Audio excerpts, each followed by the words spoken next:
বহুদিন ধরে student union election তো হচ্ছে না, একটি প্রস্তাব সেইভাবে এসছে এবং সকলেই সেটা গ্রহণ করেছেন যে আবার সরকারের সঙ্গে বিশ্ববিদ্যালয় যাতে করে স্টুডেন্ট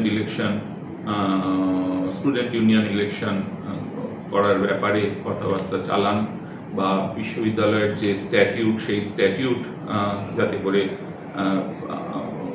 লাগু হয় সেই ব্যাপারে সরকারের সঙ্গে কথাবার্তা চালান, এই বিষয়ে নির্দিষ্ট প্রস্তাব এসছে এবং সেগুলো সকলেই একমত হয়েছেন। মাননীয় মন্ত্রীর গাড়ি বেরিয়ে যাচ্ছিল, এবারে সেখানে কিভাবে এক্স্যাক্টলি ঘটনাটি ঘটেছে সেই ব্যাপারটা কিন্তু দুরকম মত এসেছে।